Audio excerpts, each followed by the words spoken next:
Hotel की manager जिस बुजुर्ग को भिखारी समझकर सबके सामने नीचा दिखा रही थी, असल में वह न तो भिखारी था न ही गरीब, बल्कि इतना बड़ा आदमी था जिसकी किसी ने कल्पना भी नहीं की थी। और जब उसकी सच्चाई सामने आई तो ऐसा हुआ कि पूरे होटल के होश उड़ गए। सुबह के ठीक 11 बजे शहर के सबसे बड़े होटल 5 सितारा में एक बुजुर्ग साधारण कपड़े पहने हुए होटल की ओर बढ़ रहे थे। नाम था गंगा प्रसाद। उनके हाथ में एक पुराना सा झोला था, लेकिन जैसे ही वो होटल के गेट पर पहुंचे, गार्ड के माथे पर तुरंत शिकन आ गई। गार्ड ने सामने आकर रास्ता रोकते हुए कहा, बाबा, आप यहां कहां आ गए? क्या काम है आपका यहां? गंगा प्रसाद ने हल्की मुस्कान के साथ कहा, बेटा, मेरी यहां बुकिंग है, बस उसी के बारे में पूछना था। गार्ड ने हंसते हुए अपनी साथी से कहा, अरे देखो तो, बाबा कह रहे हैं इनकी यहां बुकिंग है। गार्ड ने फिर गंगा प्रसाद से कहा, बाबा देखो, आपसे जरूर कोई गलती हुई है। शायद आपको किसी ने गलत पता दे दिया है, क्योंकि यह होटल बहुत ही लग्जरी है। बड़े बड़े बाबू लोग आते हैं यहां, कोई आम आदमी इसको अफोर्ड नहीं कर सकता। इतने में होटल की रिसेप्शनिस्ट राधा कपूर ने यह बातचीत सुन ली। उसने अपनी नजरें गंगा प्रसाद पर डालीं, सिर से पांव तक उन्हें देखा और होठों पर हल्की मुस्कान तैर गई। वह मुस्कान स्वागत की नहीं, बल्कि ताने और उपेक्षा की थी। राधा ने कहा, बाबा, मुझे नहीं लगता कि आपकी कोई बुकिंग इस होटल में होगी। यह होटल बहुत महंगा है, शायद आप गलत जगह आ गए हैं। गंगा प्रसाद ने उसी सहजता से जवाब दिया, बेटी, एक बार चेक तो कर लो, शायद मेरी बुकिंग यहीं हो। राधा ने लापरवाही से कंधे उचकाए और कहा, ठीक है बाबा, इसमें समय लगेगा, आप वेटिंग एरिया में जाकर बैठ जाइए। गंगा प्रसाद ने सिर हिलाया और धीरे धीरे वेटिंग एरिया की ओर बढ़े। लॉबी में मौजूद कई गेस्ट उन्हें अजीब नजरों से घूर रहे थे। किसी ने धीरे से कहा, लगता है मुफ्त का खाने आया है। कोई और बोला, इसकी तो औकात भी नहीं है कि यहां का एक गिलास पानी भी खरीद सके। गंगा प्रसाद ने यह सब सुना, लेकिन वे चुप रहे। वह कोने में रखी एक कुर्सी पर बैठ गए, झोला जमीन पर रखा और दोनों हाथ छड़ी पर टिकाकर खामोश बैठे रहे। लॉबी का माहौल अजीब हो चुका था। लोग चाय और कॉफी की चुस्कियां लेते हुए उन्हीं की तरफ इशारा करके बातें बना रहे थे। किसी छोटे बच्चे ने अपनी मां से मासूमियत से पूछा, मम्मी, ये बाबा यहां क्यों बैठे हैं? ये तो होटल वाले जैसे नहीं दिखते।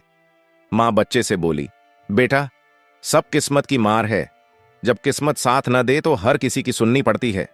इसी बीच राधा फिर से वहां से गुजरी। उसने अपने साथी स्टाफ से कहा, पता नहीं मैनेजर साहब क्या कहेंगे, ऐसे लोगों को यहां बैठाना भी रिस्क है, होटल की इमेज खराब हो रही है। साथी ने हंसते हुए कहा, कोई बात नहीं, कुछ देर बाद ये खुद ही उठकर चला जाएगा। गंगा प्रसाद ये सब सुन रहे थे, पर वो एक शब्द न कह सके। वह सिर्फ इंतजार कर रहे थे कि कोई उनकी बात सुने। 1 घंटे तक वह यूं ही बैठे रहे, कभी घड़ी देखते, कभी रिसेप्शन की तरफ नजर डालते। उन्हें उम्मीद थी कि कोई आएगा और कहेगा, हां बाबा, आपकी बुकिंग है, लेकिन ऐसा नहीं हुआ। गंगा प्रसाद ने धीरे से कुर्सी का सहारा लिया और खड़े हो गए। उन्होंने रिसेप्शन की तरफ देखा और कहा, बेटी, अगर तुम व्यस्त हो तो अपने मैनेजर को बुला दो, मुझे उनसे भी कुछ जरूरी बात करनी है। राधा ने मन ही मन सोचा, अब इसे मैनेजर से भी मिलना है। फिर अनमने ढंग से फोन उठाया और होटल मैनेजर विक्रम खन्ना को कॉल लगाया। उसने कहा, सर, एक बुजुर्ग आपसे मिलना चाहते हैं। विक्रम ने दूर से गंगा प्रसाद को देखा और फोन पर हंसते हुए कहा, क्या ये हमारे गेस्ट हैं या बस ऐसे ही चले आए हैं? मेरे पास अभी टाइम नहीं है, इन्हें बैठने दो, थोड़ी देर में खुद चले जाएंगे। राधा ने वही आदेश दोहराया और गंगा प्रसाद को और थोड़ी देर बैठने का आदेश दिया। गंगा प्रसाद ने गहरी सांस ली और फिर से उसी कोने की कुर्सी पर बैठ गए। सारी नजरों का बोझ उनके कंधों पर था, लेकिन उनकी आंखों में अब भी वही सब्र था, मानो कह रहे हों, सच को छिपाया जा सकता है पर रोका नहीं जा सकता। लॉबी में गंगा प्रसाद अब भी बैठे थे। समय धीरे धीरे बीत रहा था, लेकिन उनके लिए हर मिनट किसी पहाड़ की तरह भारी हो रहा था। इसी बीच रिसेप्शनिस्ट राधा कपूर दोबारा उनके पास आई। उसने रूखी आवाज में कहा, बाबा, आपको थोड़ा और इंतजार करना पड़ेगा, मैनेजर साहब अभी भी बिजी हैं। गंगा प्रसाद ने मुस्कुराकर सिर हिलाया और बोले, ठीक है बेटी, मैं इंतजार कर लूंगा। उसी समय होटल का मैनेजर विक्रम खन्ना अपने केबिन में बैठा हुआ किसी विदेशी क्लाइंट से फोन पर बातें कर रहा था। उसके चेहरे पर घमंड साफ झलक रहा था। फोन रखते ही रिसेप्शन से राधा का दोबारा कॉल आया। राधा ने कहा, सर, वो बुजुर्ग अब भी लॉबी में बैठे हैं, आप एक बार उनसे मिल लीजिए। विक्रम ने हंसते हुए कहा, बैठा रहने दो, थोड़ी देर में थक जाएगा और खुद चला जाएगा। मेरे पास ऐसे फालतू लोगों के लिए वक्त नहीं है। तभी वहां एक छोटा कर्मचारी आया। नाम था अर्जुन शर्मा। वह होटल का बेल बॉय था। उसने गंगा प्रसाद को देखा। लॉबी में सब उनका मजाक उड़ा रहे थे, लेकिन अर्जुन की आंखों में उनके लिए सम्मान था। वह धीरे से पास आकर बोला, बाबा, आप कब से बैठे हैं? क्या किसी ने आपकी मदद नहीं की? गंगा प्रसाद ने मुस्कुराकर उसकी ओर देखा और कहा, बेटा, मैं मैनेजर से मिलना चाहता हूं, पर लगता है वो व्यस्त हैं। अर्जुन का चेहरा कस गया। वह बोला, बाबा, आप चिंता मत करो, मैं अभी उनसे बात करता हूं। गंगा प्रसाद ने सिर हिलाया। तुम्हारा बहुत धन्यवाद, भगवान तुम्हें सुखी रखे। अर्जुन तेज कदमों से मैनेजर के केबिन की ओर गया। दरवाजे पर पहुंचते ही उसने नॉक किया और अंदर चला गया। विक्रम खन्ना ने इशारे से पूछा, क्या बात है? अर्जुन ने आदर से कहा, सर, लॉबी में एक बुजुर्ग बैठे हैं, वो आपसे मिलना चाहते हैं। विक्रम ने भौहें चढ़ाईं और ठंडी आवाज में बोला, अर्जुन, तुम्हें कितनी बार कहा है कि फालतू लोगों से दूर रहो। वो कोई गेस्ट नहीं है, शायद भूला भटका कोई आया है। अर्जुन ने धीरे से कहा, लेकिन सर, उन्होंने कहा है कि उन्हें आपसे जरूरी बात करनी है। विक्रम हंस पड़ा, अरे, जरूरी बात? तुम्हें अंदाजा भी है यहां कितने करोड़ का कारोबार होता है, और तुम मुझे ऐसे बाबा से मिलवाना चाहते हो? अर्जुन चुप रहा, लेकिन अंदर से दुखी था। उसने सोचा, इंसान को उसकी शक्ल देखकर कैसे ठुकराया जा सकता है? क्या बड़े पद पर बैठने से किसी को इंसानियत भूल जानी चाहिए? विक्रम ने सख्त आवाज में कहा, अर्जुन, तुम अपना काम करो, यह मामला तुम्हारे बस का नहीं है। अर्जुन ने सिर झुकाया और बाहर चला आया। लॉबी में लौटते ही उसने गंगा प्रसाद की ओर देखा। उनकी आंखों में धैर्य अब भी था। अर्जुन उनके पास बैठ गया और बोला, बाबा, मैंने कोशिश की, लेकिन मैनेजर साहब अभी नहीं मिलना चाहते। गंगा प्रसाद ने मुस्कुराकर उसके कंधे पर हाथ रखा और बोले, कोई बात नहीं बेटा, तुमने कोशिश की, यही मेरे लिए काफी है। अर्जुन की आंखें भर आईं। उसे महसूस हुआ कि यह बुजुर्ग कोई आम इंसान नहीं है। उनकी सादगी में एक अजीब सी ताकत छिपी थी। लॉबी का माहौल अब और भी भारी हो चुका था। लोगों के ताने और ठहाके, गंगा प्रसाद की खामोशी और अर्जुन की बेचैनी सब मिलकर एक अजीब तस्वीर बना रहे थे। करीब 1 घंटा बीत चुका था। गंगा प्रसाद अब भी उसी कुर्सी पर बैठे थे। उन्होंने धीरे से आंखें बंद कीं और सोचा, धैर्य रखना ही असली ताकत है। लेकिन अब समय आ गया है कि सच्चाई सामने आए। होटल की घड़ी ने 12:30 बजाए। गंगा प्रसाद अब और चुपचाप बैठ नहीं पाए। उन्होंने धीरे से अपनी छड़ी उठाई, झोला कंधे पर टांगा और रिसेप्शन की तरफ बढ़ गए। लॉबी में बैठे कई लोगों ने फिर से ताने कसे, देखो देखो, बाबा अब मैनेजर से लड़ने जा रहे हैं। रिसेप्शन पर खड़ी राधा कपूर ने उन्हें आते देखा। उसने झुंझलाकर कहा, बाबा, आपको कहा था ना इंतजार कीजिए, मैनेजर अभी बिजी हैं। गंगा प्रसाद ने उसकी ओर देखा और नरम आवाज में बोले, बेटी, बहुत इंतजार कर लिया, अब मैं खुद ही उनसे बात कर लूंगा। इतना कहकर गंगा प्रसाद सीधा मैनेजर विक्रम खन्ना के केबिन की ओर बढ़े। लॉबी में खामोशी छा गई। सबकी नजरें उसी तरफ टिक गईं। हर कोई देखना चाहता था कि आगे क्या होने वाला है। जैसे ही गंगा प्रसाद ने केबिन का दरवाजा खोला, विक्रम अपनी घूमने वाली कुर्सी पर अकड़ के साथ बैठा था। उसने भौहें चढ़ाते हुए कहा, हां बाबा, बताइए, इतना शोर क्यों मचा रखा है? क्या काम है आपको? गंगा प्रसाद ने धीरे से झोला खोला और उसके अंदर से एक लिफाफा निकाला। उसे आगे बढ़ाते हुए बोले, ये मेरी बुकिंग और होटल से जुड़ी कुछ डिटेल हैं, कृपया एक बार देख लीजिए। विक्रम ने हंसते हुए लिफाफा हाथ में लिया, लेकिन खोले बिना ही टेबल पर पटक दिया। उसकी हंसी में अहंकार साफ झलक रहा था।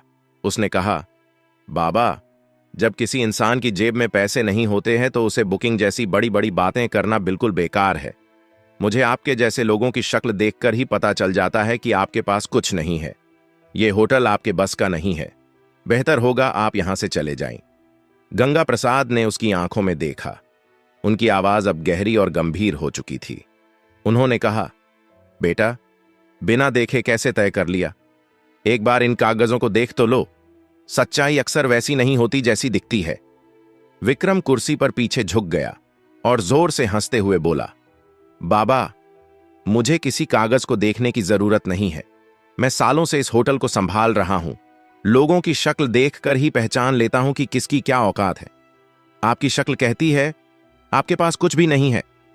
यह सुनकर लॉबी में बैठे कुछ गेस्ट भी हंसने लगे। गंगा प्रसाद ने गहरी सांस ली, लिफाफा टेबल पर रखा और शांत स्वर में बोले, ठीक है, जब तुम्हें यकीन नहीं है तो मैं चला जाता हूं, लेकिन याद रखना, जो तुमने आज किया है उसका नतीजा तुम्हें भुगतना पड़ेगा। इतना कहकर उन्होंने दरवाजे की ओर कदम बढ़ाए। पीछे बैठे गेस्ट फुसफुसाए, वाह, मैनेजर ने सही किया।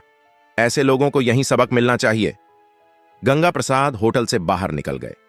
उनकी धीमी चाल और झुकी हुई कमर ने पूरे स्टाफ के बीच एक अजीब सा सन्नाटा छोड़ दिया। लेकिन विक्रम अपनी कुर्सी पर बैठा मुस्कुराता रहा। उसके चेहरे पर गर्व और तिरस्कार का मिला जुला भाव था। इसी बीच बेल बॉय अर्जुन शर्मा उस लिफाफे की तरफ बढ़ा। उसने धीरे से उसे उठाया और चुपचाप अपने सर्वर कंप्यूटर की ओर चला गया। कंप्यूटर स्क्रीन पर उसने लॉग इन किया और फाइलें खोलना शुरू किया। लिफाफे में लिखी डिटेल्स के आधार पर उसने होटल का पुराना रिकॉर्ड खंगाला। कुछ ही देर में उसकी आंखें चौड़ी हो गईं। स्क्रीन पर जो जानकारी थी उसने अर्जुन को हिलाकर रख दिया। रिकॉर्ड में साफ लिखा था, गंगा प्रसाद, होटल के 65% शेयर होल्डर, संस्थापक सदस्य। अर्जुन की सांसें तेज हो गईं। उसने फौरन प्रिंटर से रिपोर्ट निकाली। कागज हाथ में लिए वह भागता हुआ मैनेजर के केबिन में पहुंचा। अंदर विक्रम अब भी किसी क्लाइंट से फोन पर बात कर रहा था। अर्जुन ने धीरे से कहा, सर, ये रिपोर्ट देखिए। ये वही बुजुर्ग हैं जो यहां आए थे। ये हमारे होटल के असली मालिक हैं। विक्रम ने फोन रखते हुए अर्जुन की तरफ देखा और भौहें चढ़ा लीं। अर्जुन, तुम्हें कितनी बार कहा है, मुझे ऐसे लोगों की रिपोर्ट्स में दिलचस्पी नहीं है। ये सब फालतू बातें हैं। अर्जुन ने फिर कोशिश की, लेकिन सर, ये रिपोर्ट साफ बताती है कि गंगा प्रसाद हमारे होटल के मालिक हैं। अगर हमसे कोई गलती हो गई है तो। विक्रम ने बीच में ही बात काट दी। उसने रिपोर्ट को अपनी तरफ सरका कर देखा, फिर बिना पढ़े ही उसे वापस अर्जुन की ओर धकेल दिया। उसकी आवाज में अहंकार पहले से और ज्यादा था। उसने कहा, मुझे ये सब बकवास नहीं चाहिए। तुम्हें मैंने कहा है ना, अपना काम करो। ये होटल मेरी मैनेजमेंट स्किल से चलता है, किसी पुराने बाबा की दान दक्षिणा से नहीं। अर्जुन हैरान रह गया। उसके चेहरे पर गहरी बेचैनी थी। वह रिपोर्ट हाथ में लेकर वापस निकल गया। लॉबी में आते ही उसने गंगा प्रसाद को याद किया। उनकी आंखों की गहराई, उनका धैर्य। उसे लगा, यह मामला अब सिर्फ होटल तक सीमित नहीं है, यह इंसानियत की परीक्षा है। धीरे धीरे शाम होने लगी। गेस्ट अपने अपने कमरों में चले गए। स्टाफ अपने काम में लग गया। लेकिन अर्जुन के दिल में हलचल बढ़ती गई। उसे यकीन था, कल का दिन इस होटल की तस्वीर बदल देगा। अगली सुबह का नजारा बिल्कुल अलग था। होटल के हर कोने में हलचल थी। स्टाफ आपस में धीरे धीरे फुसफुसा रहे थे। किसी ने कहा, कल जो बाबा आए थे, शायद उनके बारे में कोई बड़ी बात है। दूसरे ने जवाब दिया, हां, सुना है वो होटल के बड़े शेयर होल्डर हैं। यह खबर धीरे धीरे पूरे होटल में फैल चुकी थी। लेकिन किसी को अब भी भरोसा नहीं हो रहा था। सबके मन में सवाल था, क्या सच में वो बुजुर्ग इस आलीशान होटल के मालिक हो सकते हैं? 10:30 बजते ही लॉबी का माहौल अचानक बदल गया। होटल के मुख्य द्वार से वही साधारण कपड़े पहने बुजुर्ग गंगा प्रसाद अंदर आए। लेकिन इस बार वो अकेले नहीं थे। उनके साथ एक सूट बूट पहना अधिकारी था, जिसके हाथ में काले रंग का ब्रीफकेस था। सभी की नजरें एक ही पल में उसी दिशा में टिक गईं। गार्ड, रिसेप्शनिस्ट, वेटर, सब सन्नाटे में खड़े रह गए। कल जिन्हें सबने अनदेखा किया था, आज वही शख्स होटल में किसी सम्राट की तरह प्रवेश कर रहे थे। गंगा प्रसाद ने सीधे हाथ से इशारा किया, मैनेजर को बुलाओ। आवाज में अब कोई नरमी नहीं थी, बल्कि एक आदेश की कठोरता थी। थोड़ी ही देर में विक्रम खन्ना बाहर आया। उसके चेहरे पर हल्की घबराहट थी, लेकिन अहंकार अब भी बाकी था। वह आधा मुस्कुराकर बोला, जी बोलिए बाबा, आज फिर आ गए? गंगा प्रसाद ने उसकी आंखों में देखा और ठंडी आवाज में कहा, विक्रम खन्ना, मैंने कल ही कहा था, तुम्हें अपने कर्मों का नतीजा भुगतना पड़ेगा। आज वो दिन आ गया है। विक्रम सकपका गया। उसने हंसी में बात टालने की कोशिश की। गंगा प्रसाद के साथ आए अधिकारी ने ब्रीफकेस खोला, उसमें से मोटी फाइल निकाली और सबके सामने टेबल पर रख दी। उसने जोर से कहा, ये डॉक्यूमेंट्स साफ बताते हैं, इस होटल के 65% शेयर गंगा प्रसाद के नाम पर हैं, असल मालिक वही हैं। पूरा स्टाफ स्तब्ध रह गया। राधा कपूर के हाथ कांपने लगे। लॉबी में मौजूद गेस्ट्स ने एक दूसरे को देखा और फुसफुसाए, ये तो सच में मालिक हैं, हमसे कितनी बड़ी भूल हो गई। गंगा प्रसाद ने अपनी छड़ी जमीन पर टिका दी। उनकी आवाज अब तेज और दृढ़ थी। विक्रम खन्ना, आज से तुम इस होटल के मैनेजर नहीं रहोगे। तुम्हारी जगह अब अर्जुन शर्मा इस पद को संभालेगा। विक्रम गुस्से से कांपते हुए बोला, आप होते कौन हैं मुझे हटाने वाले? ये होटल मैं सालों से चला रहा हूं। गंगा प्रसाद गरजते हुए बोले, ये होटल मैंने बनाया है, इसकी नींव मेरी मेहनत से रखी गई थी। मैं चाहूं तो तुम्हें एक पल में बाहर का रास्ता दिखा सकता हूं, पर दंड स्वरूप तुम्हें फील्ड का काम दिया जा रहा है। अब वही काम करो जो तुमने दूसरों से करवाया है। गंगा प्रसाद ने अर्जुन को पास बुलाया। उन्होंने उसके कंधे पर हाथ रखते हुए कहा, तुम्हारे पास धन नहीं था, लेकिन दिल में इंसानियत थी। यही असली काबिलियत है, इसलिए तुम इस पद के हकदार हो। अर्जुन की आंखों से आंसू बह निकले। वह भावुक होकर बोला, साहब, मैंने तो बस इंसानियत निभाई थी। गंगा प्रसाद मुस्कुराए, यही सबसे बड़ी योग्यता है बेटा। फिर उन्होंने रिसेप्शनिस्ट राधा कपूर की ओर देखा। उनकी नजर इतनी कठोर थी कि राधा कांप गई। गंगा प्रसाद बोले, राधा, तुम्हारी यह गलती पहली है, इसलिए तुम्हें माफ कर रहा हूं, लेकिन याद रखना, इस होटल में कभी किसी को उसके कपड़ों से मत आंकना। हर इंसान की इज्जत बराबर है। राधा ने हाथ जोड़ लिए और रोते हुए कहा, मुझे माफ कर दीजिए, आगे से ऐसा कभी नहीं होगा। गंगा प्रसाद ने चारों तरफ देखा और ऊंची आवाज में कहा, सुन लो सब लोग, यह होटल सिर्फ अमीरों का नहीं है। यहां इंसानियत ही असली पहचान होगी। जो भी अमीर गरीब का फर्क करेगा, वो इस जगह पर रहने लायक नहीं होगा। लॉबी में मौजूद गेस्ट्स ने जोरदार तालियां बजाईं। हर कोई गंगा प्रसाद को सम्मान की नजरों से देख रहा था। जो कल तक उन्हें तुच्छ समझ रहे थे, आज वही उनके आगे झुक गए। गंगा प्रसाद ने अंत में कहा, असली अमीरी पैसे में नहीं, सोच में होती है। अगर सोच बड़ी हो तो इंसान खुद ही बड़ा बन जाता है। इतना कहकर वह अधिकारी के साथ होटल से बाहर निकल गए। पीछे खड़े स्टाफ और गेस्ट्स देर तक उनकी ओर देखते रहे और मन ही मन सोचते रहे, मालिक ऐसा होना चाहिए जो दूसरों को उनकी इंसानियत से पहचाने, ना कि उनके कपड़ों से। उस दिन के बाद होटल का माहौल पूरी तरह बदल गया। स्टाफ अब हर गेस्ट के साथ सम्मान से पेश आता। लोग कहते, गंगा प्रसाद ने सिर्फ होटल नहीं बनाया, बल्कि इंसानियत की नींव भी रखी है।